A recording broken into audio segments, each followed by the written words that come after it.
Hello everyone, welcome to my channel. This is Saima Jacket Pial. আজকে আলোচনা করব শেক্সপিয়ারের একটা সনেট নিয়ে।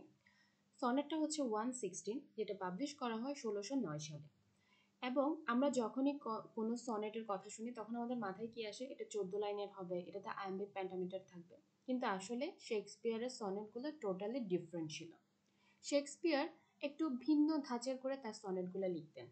তিনি দেখা যাচ্ছে কি একটু তার যে রাইম স্কিমটা থাকতো সেটা থাকতো এমন: A B A B, C D C D, E F E F, জিজি।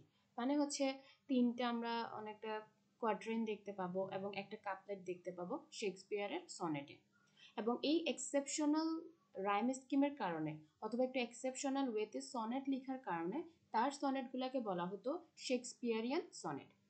এবং শেক্সপিয়ার টোটাল 154টা সনেট লিখেছিলেন, আর এই সনেটটা হচ্ছে 116 নাম্বার সনেট। এবং কবিতাটা খুবই সুন্দর একটা কবিতা। এখন এই কবিতার মধ্য দিয়ে মেসেজটা কি দিয়েছে?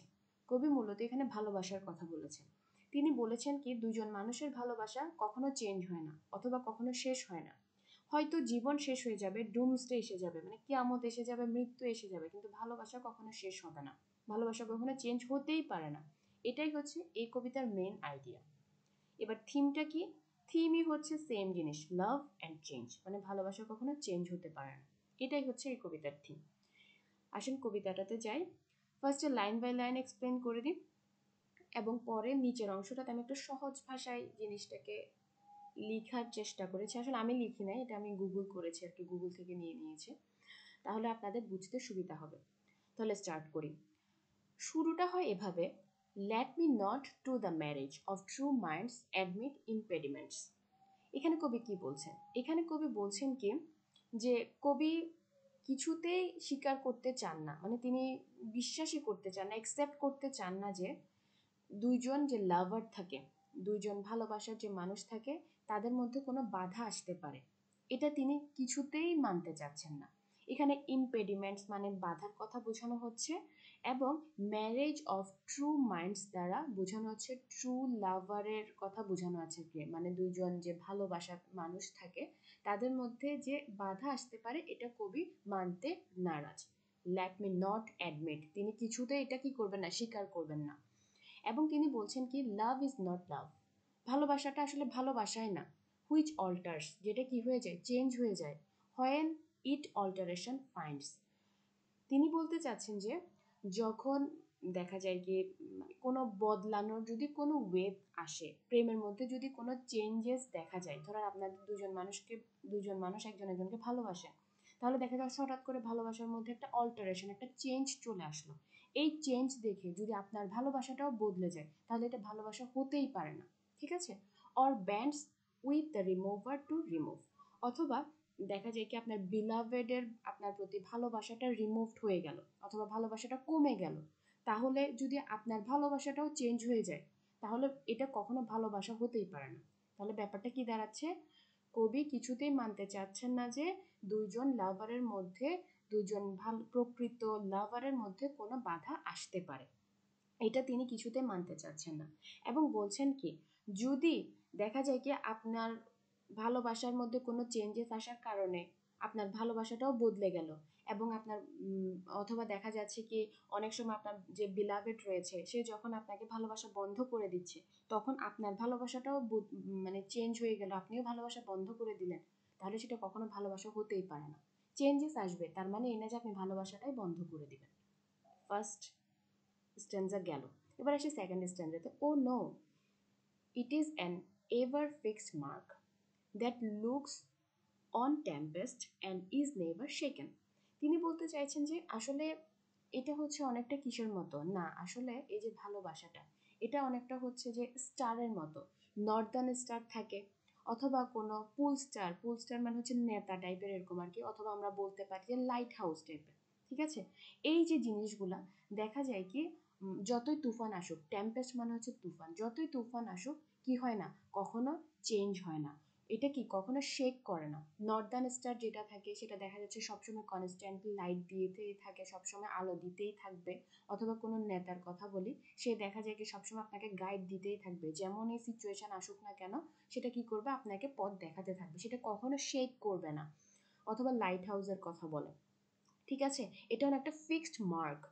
এবং হচ্ছে it is the star to every wandering bark. দেখা যাচ্ছে কি এটা হচ্ছে অনেকটা কিসের মতো, স্টারের মতো ওয়ান্ডারিং বার্কের জন্য। দেখা যায় সমুদ্রের মধ্যে অনেকগুলা বার্ক, মানে এখানে শিপের কথা বোঝানো হচ্ছে, শিপ বোট।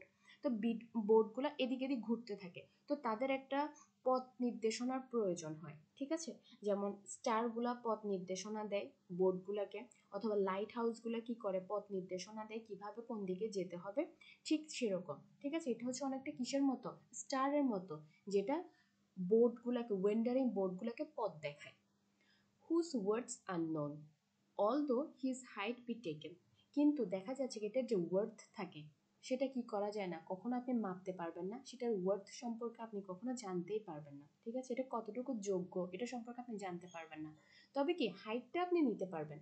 তাহলে স্ট্যান্জার টোটাল মিনিংটা কি দাঁড়ালো, এটা এখানে তিনি বোঝাতে যাচ্ছেন ভালোবাসাটা হচ্ছে অনেকটা ফিক্সড মার্কের মতো। ঠিক আছে, যেমন দেখা যায় কি আমরা কোনো নর্দার্ন স্টার আমাদেরকে পথ দেখায়, সেটা কখনো শেক করে না, তুফান আসুক ঝড় আসুক যাই আসুক এটা কখনো কি হয় না, আলো দিতে ভুল করে না, এবং বিভিন্ন ধরনের ওয়ান্ডারিং বোটকে পথ দেখায়। এবং এটার যে মূল্য এটা আপনি, মানে এটা অন্যরকম একটা ওয়ার্দি জিনিস, যেটা আমরা কখনো এটার মূল্যটা সম্পর্কে জানতে পারি না, এতটা প্রাইসলেস। ঠিক আছে, ভালোবাসাটা হচ্ছে ঠিক সেরকম, এটা হচ্ছে প্রাইসলেস। এটা কি হতে পারে না, এটা সবসময় আপনাকে পথ দেখাবে, কখনো কি হবে না, টেম্পেস্ট আসলেও ঝড় আসলেও কখনো এটা চেঞ্জ হবে না, এটা শেষ হবে না। লাভ ইজ নট টাইমস ফুল। ঠিক আছে, লাভ কখনো কি টাইম দ্বারা ফুল হয় না। কিরকম, though rosy lips and cheeks within his bending sickle's compass come. ঠিক আছে, এখানে তিনি বোঝাতে চাচ্ছেন যে এরকম সময়ের সাথে সাথে দেখা যায় যে যে রোজে লিপস থাকে, চিক্স থাকে, এগুলো কি হয়ে যায় একটা সময় পর নষ্ট হয়ে যায়, বা দেখা যায় না পিঙ্ক লিপসগুলা চিক্সগুলা সময়ের সাথে সাথে কেমন জানি নষ্ট হয়ে যায়, বা আমরা যখন বুড়ো হয়ে যাই তখন সব কিছু চেঞ্জেস আসে। ঠিক আছে, কিন্তু ভালোবাসা কখনো এমন সময় দ্বারা ফুলড হয় না, ভালোবাসার সময়ের সাথে সাথে কখনো চেঞ্জ হতে পারে না। ঠিক আছে, এবং এটা দেখা যাচ্ছে যে কোনো আওয়ার কিংবা উইকস এগুলা দ্বারা কি হয় না, এগুলা দ্বারা মানে বা সময়ের দ্বারা উইকসের দ্বারা ভালোবাসা কখনো চেঞ্জ হবে না, বরং এটা কি থাকবে, এটা আনচেঞ্জড থাকবে। But bears it out even to the edge of doom. এবং এটা কি হতে থাকবে, বিয়ার্স ইট আউট মানে এটা চলতে থাকবে কখন পর্যন্ত, এজ অফ ডোম পর্যন্ত, মানে ডোমসডে কিয়ামত পর্যন্ত এই ভালোবাসাটা চলতে থাকে। তাহলে ওভারঅল ব্যাপারটা কি দাঁড়াচ্ছে, ভালোবাসার সময়ের সাথে সাথে কখনো চেঞ্জ হয় না, যেমনটা কোনো রোজি লিপস এবং চিক্স যেমন চেঞ্জ হয় তেমন ভালোবাসা চেঞ্জ হবে না। এবং ভালোবাসার সময় এবং উইক এগুলোর সাথে সাথে কি হয় না, পরিবর্তন হয় না। এবং ভালোবাসা দেখা যায় কি শেষ পর্যন্ত চলতে থাকে, কিয়ামত এসে যাক তারপরে ভালোবাসা কি থাকবে, চলতে থাকবে, মৃত্যু আসুক নো প্রবলেম, ভালোবাসাটা থাকবেই। তারপর লাস্টে আসেন, এটা হচ্ছে একটা couplet. If this be error and upon me proved I never writ nor no man ever loved. এখানে তিনি কি বলছেন, এখানে তিনি বলছেন যদি আমি ভুল হই, এই যে এতক্ষণ তিনি ভালোবাসার যে ডেফিনেশনগুলো দিলেন, ঠিক আছে, এগুলো যদি ভুল হয় কিংবা তিনি যদি ভুল হন অথবা তার কথাগুলো যদি ভুল প্রমাণ হয়, তাহলে মনে করতে হবে আমি কখনো লিখিনি, কোনো মানুষ হয়তো কখনো ভালোবাসেনি। ঠিক আছে, দেখেন জিনিসটা কতটা স্ট্রং একটা অপিনিয়ন তিনি দিয়ে দিলেন। তিনি যেভাবে ভালোবাসাটাকে ডিফাইন করেছেন, আমাদের শেক্সপিয়ার, তিনি বলছেন ভালোবাসা কখনো চেঞ্জ হবে না, ভালোবাসা শেষ দিন পর্যন্ত থাকবে। এখন যদি কোনোভাবে যদি তিনি ভুল হন, ভালোবাসা চেঞ্জ হয়ে গেল, ঠিক আছে, ভালোবাসা শেষ হয়ে গেল, তার মানে বলতে হবে যে তিনি কখনো কিছুই লিখেননি, কোনো মানুষ হয়তো কখনো ভালোবাসেনি। ঠিক আছে, এই হলো ওভারঅল কবিতা, আশা করি বুঝতে পেরেছেন। তাহলে ওভারঅল দাঁড়ালো এরকম যে সময় আসুক যাই আসুক না কেন ভালোবাসা কখনো চেঞ্জ হবে না, ভালোবাসার সময়ের দ্বারা ফুলড হবে না। ভালোবাসা হচ্ছে কেমন, আপনার বেলাভের চেঞ্জ হয়ে যাক, আপনার ভালোবাসা চেঞ্জ হবে না। ভালোবাসার মধ্যে চেঞ্জেস আসুক, ভালোবাসা কখনো ভালো চেঞ্জ হবে না। ওকে, এক কথা বারবার ঘুরিয়ে ঘুরিয়ে বলতে হলো শুধুমাত্র আপনাদেরকে বোঝানোর স্বার্থে। ধন্যবাদ সবাইকে।